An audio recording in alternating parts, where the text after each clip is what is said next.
Hello বন্ধুরা, আবারও নতুন ভিডিও নিয়ে আমি আপনাদের কাছে হাজির হলাম। তো বন্ধুরা, সবাই কেমন আছেন? আশা করি সবাই ভালো আছেন। তো নতুন বছরের শুভেচ্ছা বন্ধুরা। আজকে আমি আপনাদের কাছে নতুন আরেকটি ভিডিও নিয়ে আপনাদের মাঝে হাজির হলাম। তো বন্ধুরা, আমি আপনাদের কাছে একটাই অনুরোধ করবো যে বন্ধুরা, আমার চ্যানেলটি অবশ্যই একটু সাপোর্ট করবেন, অবশ্যই একটা সাবস্ক্রাইব দেবেন, একটা কমেন্ট করবেন। বন্ধুরা, আমার এই যে খাবারের ভিডিও নিয়ে আমি সবসময়ের জন্য হাজির হয়ে সবসময়ের জন্য বলে থাকি যে আমি লো বাজেটের খাবারগুলো আমি আপনাদের কাছে হাজির করি এবং বাসায় বসে যাতে আমরা সবাই পরিবার সবাই কিনে খেতে পারি।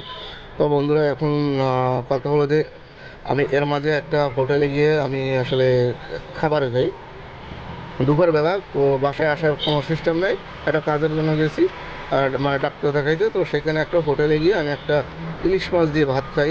অন্য কোনো মাছ টাছ সামুদ্রিক মাছ টাছ হোটেলে তো ভালোভাবে রান্না হয় না, তো ওইগুলো আমার পছন্দ হয় না। তো ইলিশ মাছটা আমাকে শুধু ভাজ্যে দেওয়ার কথা বলছে, বা ফ্রাই করে একটা ইলিশ মাছ দিছে।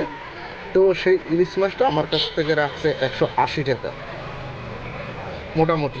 বসি বড় না বললাম, এটা একা খাবো। তো দেখা গেছে কি এই সব কিছু মিলেই আপনার হোটেলে ওখানে একটু তরকারি নিয়েছি, একটু ভাত নিয়েছি আর একটা পানি নিয়ে মোট 250 টাকা বিল হয়েছে। তো দেখা গেছে কি শুনে আমি আসলে ইলিশ মাছ খুব পছন্দ করি বা নিজে টুকটাক বাজার করি। তো এই ইলিশ মাছ সম্বন্ধে আমার একটু ধারণা আছে। তো দেখা গেছে কি বন্ধুরা, আমি ওই ইলিশ মাছটা আমি তো ছোটো একদম বললাম, তো একটা মাছ ফ্রাই করে দিয়েছে, একজনে খাবে, খুব ছোটো মাছ। তো ওই ইলিশ মাছের কেজি হলো 400 টাকা। তো 400 টাকা হিসাবে সেই ইলিশ মাছের দাম আসে থেকে হলো 45 টাকা, সরি 50 টাকার মতো হয়তো, মেবি এর বেশি না। তো 50 টাকা একটা ইলিশ মাছের দাম তারা বিক্রি করতেছে 180 টাকা। তার মানে কি, তিনটা মাছ আমি যদি বাজার থেকে কিনতাম তাহলে আমি তিনটা মাছ পাইতাম, এবং প্লাস ওই মাছ ভাজার জন্য যে তেল লাগবে সেই আরও যে 30 টাকা বাঁচে, সেই 30 টাকায় আমার কিন্তু তেলটা হয়ে যেত। ইলিশ মাছ আর মশলা একটু একটু লবণ, একটু হলদি মরিচ, কিন্তু তার বেশি ভাজা খাইতে তার বেশি একটা মশলার দরকার হয় না। তো দেখুন বন্ধুরা, আজকে আমি 50 টাকার জিনিস 180 টাকা দিয়ে খেয়েছি।